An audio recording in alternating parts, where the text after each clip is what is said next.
The time of miracles. For God, Queen, and company. Memories of better days now long gone flickered at the edges of Uriah's mind. As he pondered them, they felt more real to him than the present. His body was trapped in time, unable to leave the steam carriage he drove. His mind, however, was free from such limitations, able to wander through the furthest depths of the past. It was a little over 15 years earlier. He was aboard a mid-sized twin-engine airship. Far below, the sea churned and writhed, crashing against the outcrops of rock in the Bay of Gili. The needles of rock jutted up out of the water like the fingers of some great stone giant. The airship swiftly approached the shores of China. Green countryside and stony mountains loomed ahead. Uriah sat on the floor, looking as if he were deep in meditation. His back was pressed against the cold iron wall of the gondola. Clutched tightly in his arms was his pattern 1853 rifle. He grasped the barrel with his hand, the buttstock pressed against his thigh. He stared out through the open doorway across the open sky to the exotic and mysterious lands far away. The blissful silence of flying over the sea was quickly broken as they came over land. "Cannons!" shrieked someone from the front of the gondola. Uriah didn't move. He maintained his watch of the lands outside. The land he and the other soldiers would soon be fighting upon. Without further warning, an almighty blast filled the gondola. The airship was hit. "We're going down!" a voice yelled as the nose of the airship dipped groundward. Uriah slipped forward, smashing hard into the wall. He was soon followed by his friend Parsons, crashing even harder. Uriah looked at him.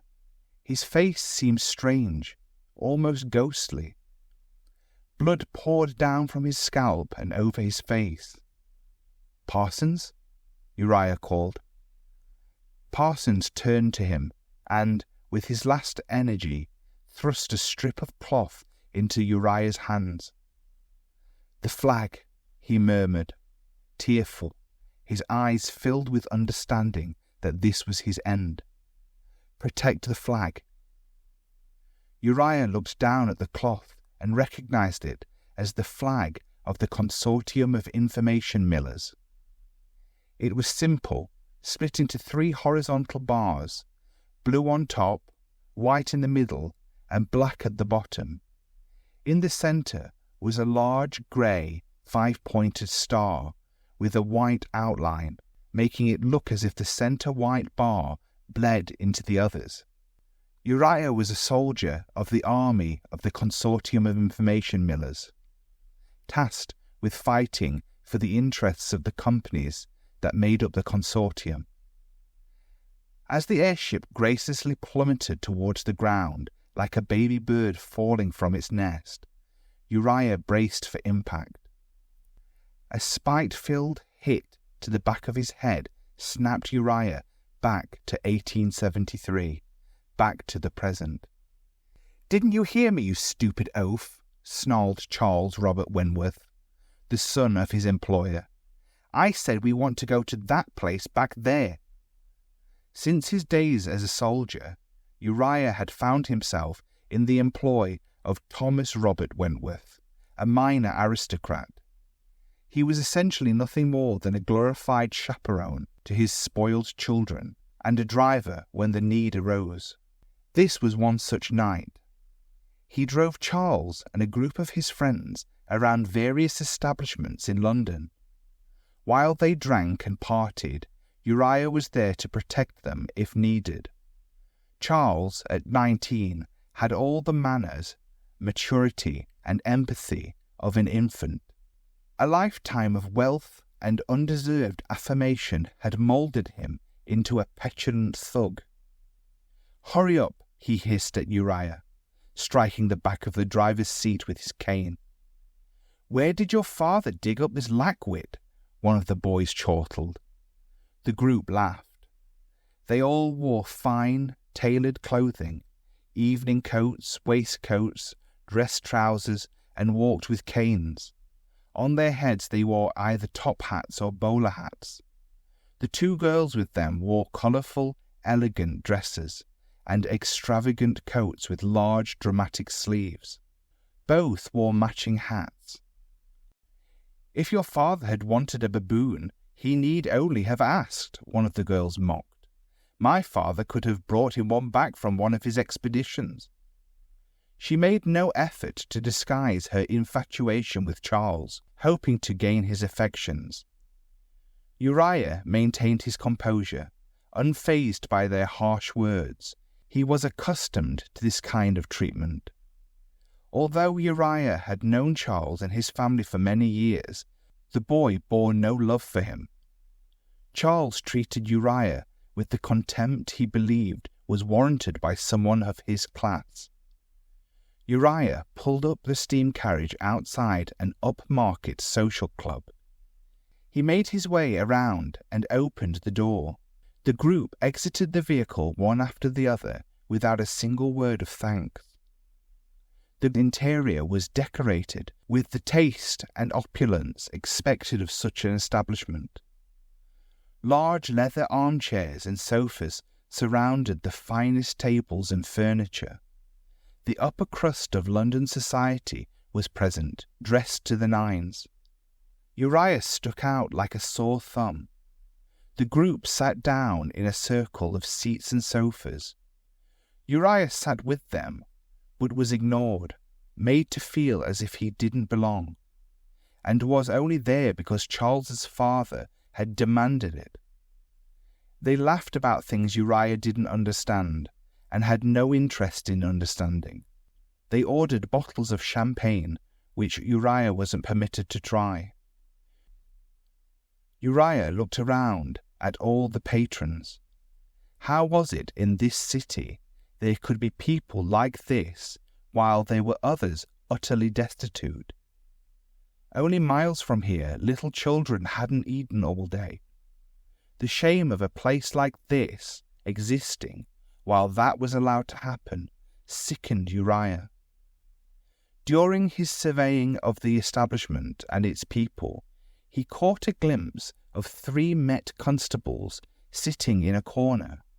Constables of that era, especially in London, were all corrupt. He pondered momentarily why they might be there, but then paid no further attention.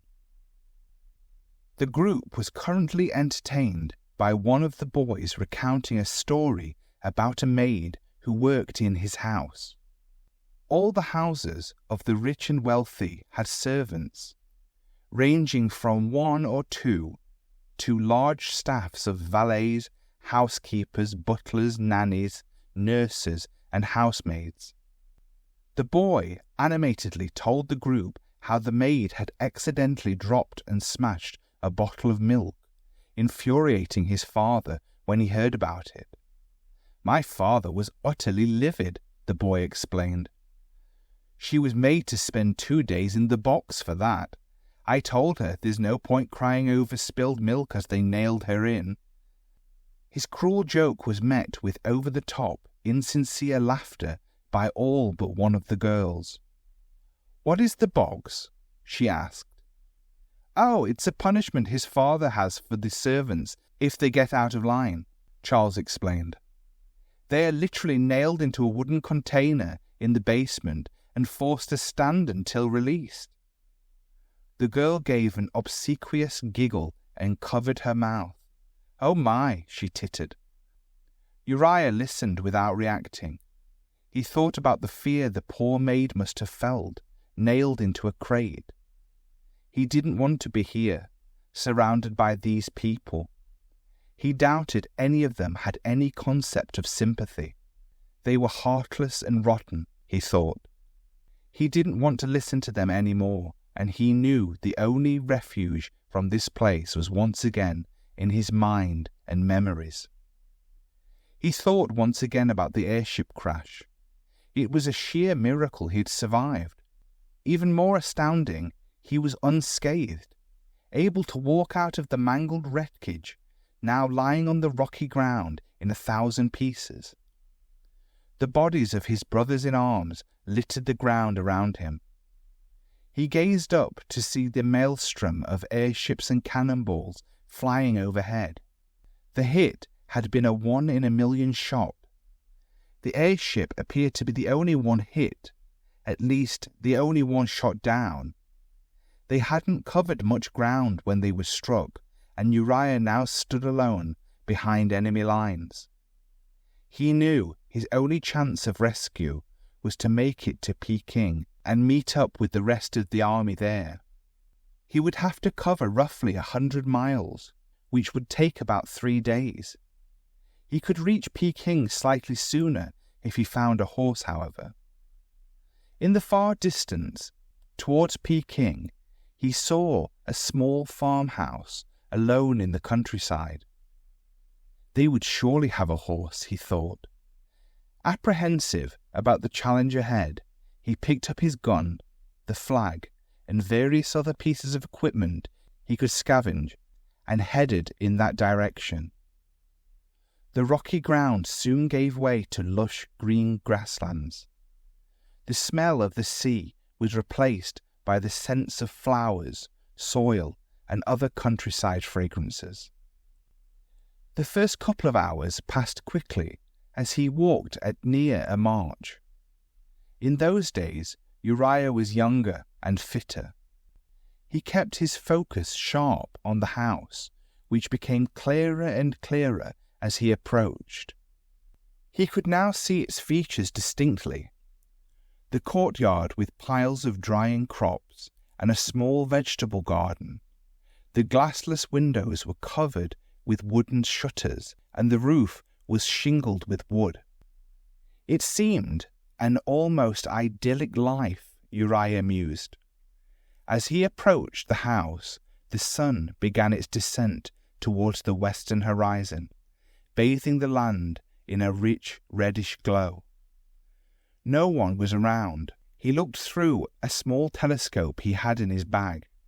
There might have been someone inside the house, but there was definitely no one else to be seen. He stepped into the courtyard. It was rustic, but strangely filled Uriah with a feeling of home, despite being as far from his house in London as it could be. He walked around to the other side of the house, still without encountering anyone. Behind the house, he saw a small outbuilding with a horse inside. Fantastic, he spoke aloud, gleeful at the sight of the creature. He realized he was absolutely famished. He hadn't eaten all day and hadn't found any rations in the wreck of the airship. The door to the farmhouse seemed tantalizing. There would surely be something to eat inside. Despite his worries about someone being inside, he couldn't help himself. The old wooden door creaked as he pushed it open. Still, no one presented themselves. He stepped inside and was greeted by silence. The small rustic kitchen, the room he entered, seemed alien. It was dark and musty. Several wooden barrels lined the sides. A simple table with small stools sat in the middle. To one side stood a small brick structure which Uriah surmised must be a cooking stove due to the open holes at the top. Around the stove were many pottery jars. He assumed they probably contained various pickles and preserves. He spotted a bowl of fruits, although he couldn't identify some of the strange items between the apples and peaches. Uriah picked up an apple and took a bite. It was so sweet and fresh. The sweetness of that apple would stay with him for the rest of his life. He would often recall its taste while having what passed for sweet apples in London. Without warning, a great pain struck the back of Uriah's head. Turning around, he faced a young man, seemingly in his 20s, brandishing a club. It looked like a branch cut from a tree with the bark planed off. "Stop," Uriah called as the young man took a second swing at him. Uriah didn't want any trouble, and seeing the young man only had a wooden club and no firearm, felt unthreatened. The young man shouted something incomprehensible in his native language or dialect. "Look, I only wanted something to eat," Uriah urged, pointing to the half-eaten apple in his hand. This was met with more incomprehensible shouting and another swing of the club. "Hey!" Uriah shouted, now angry at the man's continued hostility. The man took another swing at his head, but this time Uriah caught it and held on tight. "I'm not going to hurt you," he said, aggravated but softly, trying not to raise the man's agitation further. The man pulled hard on the club to take it back, but it was pointless. Uriah, a trained soldier, was too strong and maintained his grasp on the other end. "Aren't you listening, you buffoon?" The young man spoke in perfect English. "You half-wit, you cretin, you dullard."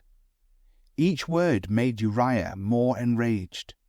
"Hello," the man called out patronizingly, drawing breath to barrage Uriah further with insults. Uriah wouldn't let that happen. He grasped the man by the throat and pushed him up against the wall. Out of seemingly nowhere came a cacophony of gasps. Uriah was back in the social club, standing with his arm outstretched. Hanging from his hand by the throat was Charles, who looked utterly petrified as he desperately tried to pry Uriah's iron grip from his neck. All the club's patrons stood staring, open-mouthed at the sight. With his senses fully restored, Uriah placed Charles back on his feet. Charles crumpled onto the seat behind him. The silence in the room was unbearable, and Uriah didn't know what to do. He just stood there next to Charles, completely dumbstruck. The silence didn't last long, however. Sensing the shift in Uriah's manners, Charles realized he had the power and control again. "Oh, you'll hang for that," Charles exclaimed in anger. "Constables," he called to the 3 constables in the bar.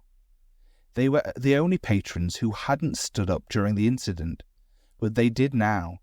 The 3 sauntered over, standing 2 behind the other 1, who seemed to be of a higher rank. "I demand you arrest this bastard right now," Charles ordered, pointing sternly at Uriah. The constable in front, somewhat older, didn't like being commanded around by this young snob. Like Uriah, he had once been a soldier. He had led soldiers into battle and had commanded them to do unbelievable things. He had been in charge of equipment a regular person couldn't afford in a lifetime. And now, here he stood, being ordered around by this boy. He looked at Uriah and recognized something within him. "Which company did you serve?" he asked. "The Consortium of Information Millers," Uriah replied plainly. The constables of that era, as corrupt as they were, had a single redeeming quality. Though they were thugs, with little love for the public, they shared a peculiar, almost familial bond with one another. Soldiers, too, had a similar bond in peacetime.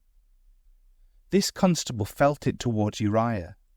He wasn't going to let this jumped-up dandy dictate to him or demean a man he considered to be the boy's superior. He turned to Uriah, stood up straight, and saluted the old soldier. Uriah froze, unsure how to react, before realizing the respect the man held for him. Uriah saluted back. "You are better off avoiding such snobbish swine in future," the constable spoke sternly, referring to Charles.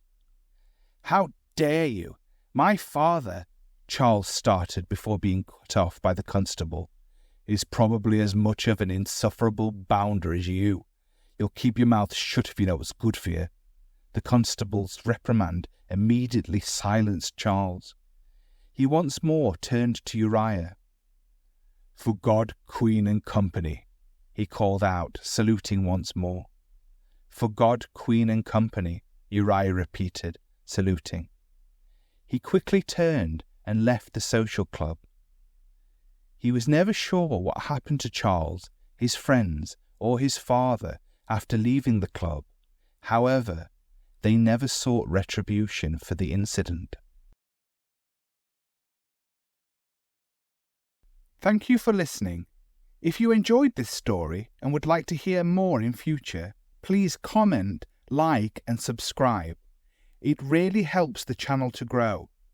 And there are other stories in the playlist on the channel. Please feel free to give them a listen. And finally, a special thanks to those who have already viewed, liked, and subscribed.